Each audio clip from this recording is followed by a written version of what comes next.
nous allons voir dans cette séquence d'introduction les différentes générations de réseaux cellulaires. Le concept cellulaire a été imaginé par les Bell Labs dans les années 1970. Comme nous le verrons, il consiste à déployer des stations de base sur un territoire, chaque station de base couvrant ce qu'on appelle une cellule. Les premiers réseaux cellulaires à ouvrir commercialement sont apparus en Amérique du Nord et dans les pays nordiques, à la fin des années 70, au début des années 80, un petit peu plus tard en France, vers 1985. Le service unique offert par ces réseaux est le service de téléphonie. Ces réseaux cellulaires utilisaient une transmission analogique. La voix était directement transmise sur une voie radio. Et le multiplexage reposait sur le principe du FDMA, Frequency Division Multiple Access, c'est-à-dire qu'une communication était faite sur une fréquence. Les technologies étaient très variées. Même en France, il y avait plusieurs technologies pour les différents opérateurs, Radiocom 2000 ou NMT. L'Europe a donc poussé à spécifier un système de réseau cellulaire reposant sur une transmission numérique qui soit commune à tous les pays d'Europe. Le système spécifié au niveau européen, c'est le GSM. GSM pour Global System for Mobile Communications. Le système GSM est numérique et repose sur le multiplexage temporel Time Division Multiple Access. Comme il était profondément différent du système analogique précédent, on a parlé de nouvelle génération. On s'est mis à appeler les premiers systèmes analogiques première génération et le système GSM deuxième génération. Le service fourni est principalement de la téléphonie, mais aussi un service très populaire et à forte valeur ajoutée pour les opérateurs, le SMS ou Short Message Service. Il était possible de faire en GSM de la transmission de données dès les années 95, mais elle se faisait à bas débit, c'est-à-dire 10 kilobits par seconde, et elle consommait beaucoup de ressources. Le besoin s'est fait sentir d'avoir un réseau mobile qui permette un accès à un réseau de données, par exemple le réseau Internet.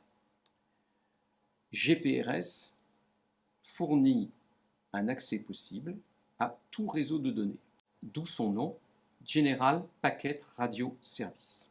Dans la pratique, le principal réseau auquel on accède, c'est le réseau Internet, donc le service qui est fourni est finalement un accès IP.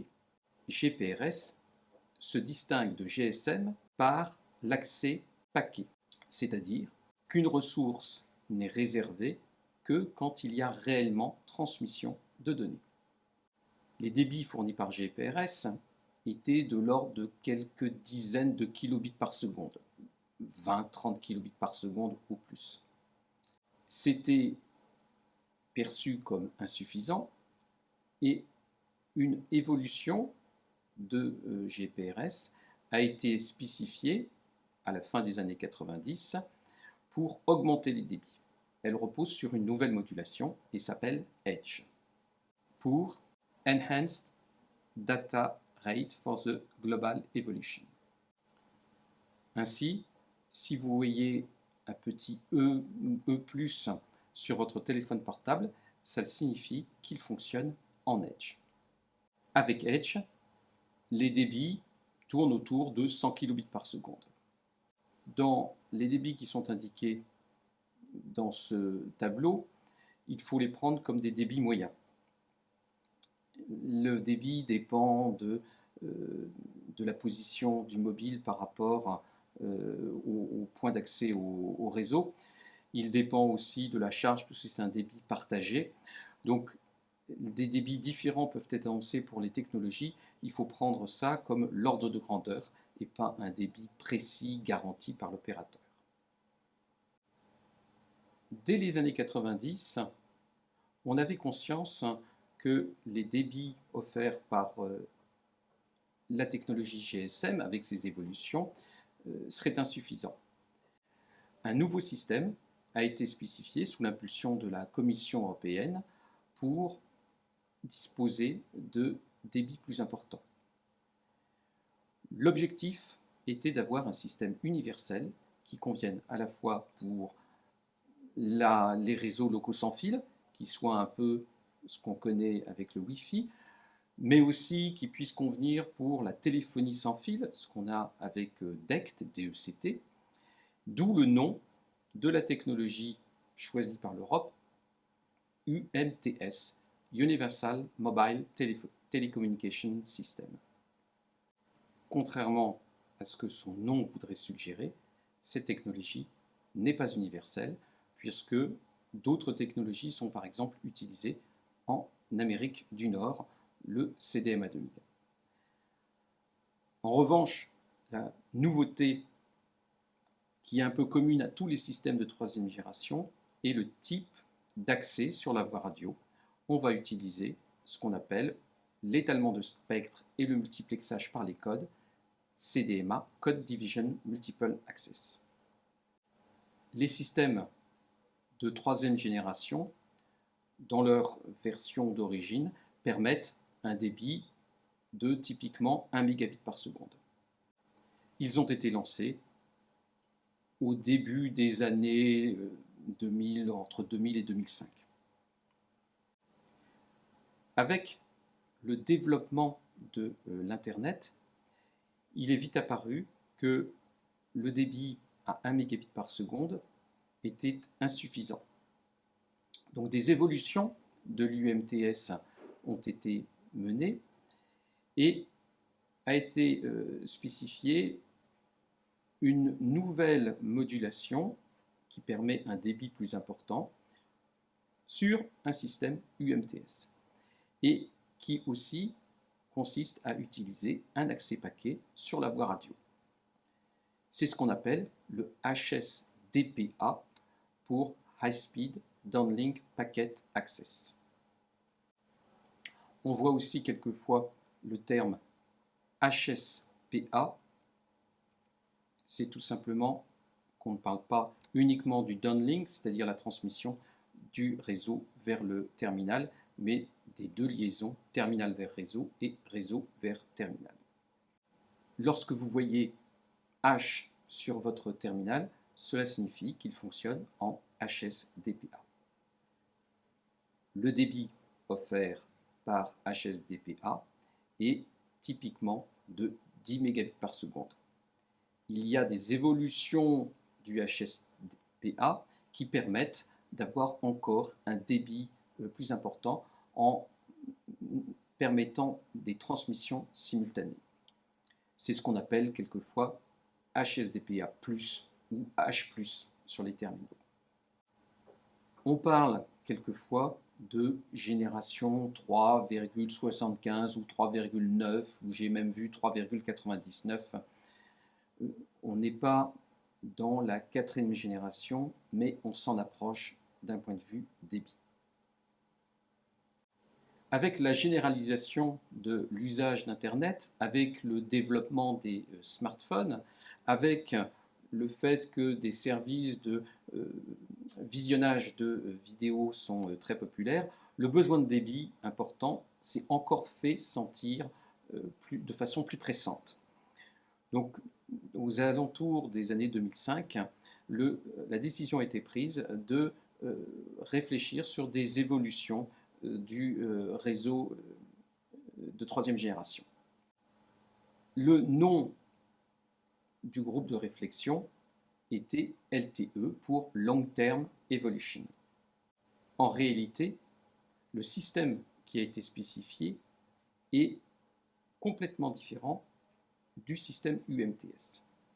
C'est-à-dire que LTE n'est pas une évolution, mais est un nouveau système qui repose sur l'utilisation d'une technique de transmission complètement différente du CDMA. Cette technique est l'OFDM, ou si on regarde l'aspect multiplexage, OFDM-A, cela signifiant Orthogonal Frequency Division Multiple Access. L'OFDM est utilisé pour de nombreuses applications, la télévision numérique terrestre, l'ADSL, la transmission sur courant porteur sur ligne électrique 220 volts. Toutes ces applications reposent donc sur l'OFDM. L'OFDM représente l'avantage d'offrir un débit léger avec des mécanismes de traitement de signal qui sont beaucoup plus simples que pour le CDMA. La nouveauté de LTE, en termes de service, est de n'offrir aucun service. Je m'explique. Ce qui est fourni par LTE, c'est un accès IP à haut débit, 100 mégabits par seconde, avec une faible latence, c'est-à-dire, en quelque sorte, que le délai de réaction du réseau est relativement faible. À partir du moment où on décide, ou un terminal décide de transmettre un paquet, ce paquet va être transmis en 10, 15 millisecondes, 20 millisecondes, ce qui est rapide. Cette faible latence et ces hauts débits permettent de déployer des services sur IP. La philosophie de LTE, c'est donc que tous les services fournis par les opérateurs soient des services basés sur IP. Il n'y a plus de téléphonie, de service téléphonique spécifié. Un opérateur peut mettre en œuvre, par exemple, le protocole SIP qui sert à établir des communications téléphoniques sur IP. De la même façon, les applications de transfert de fichiers ou de transfert de vidéos, la navigation sur le web, tout ça repose sur les solutions standards qui sont utilisées dans l'Internet. En toute rigueur, on ne peut pas dire que LTE soit un réseau de 4e génération, parce que chaque génération maintenant correspond à des spécifications qui sont écrites par l'Union internationale des télécommunications. Et pour une broutille, il y a un critère que LTE ne remplit pas. Mais on peut l'assimiler quand même à la 4e génération. C'est ce qui est fait par beaucoup d'opérateurs et par la presse grand public. Il y a encore actuellement un travail de spécification, d'évolution des spécifications faites sur le LTE. C'est ce qu'on appelle le LTE Advanced. Ces évolutions permettent d'augmenter encore les débits et les débits qui sont envisagés sont de l'ordre de 1 gigabit par seconde. Les réseaux LTE ont ouvert dès la fin des années 2009, début 2010, dans les pays scandinaves, un petit peu plus tard dans l'Asie, l'Amérique du Nord, et ils ouvrent actuellement, en 2013, en France.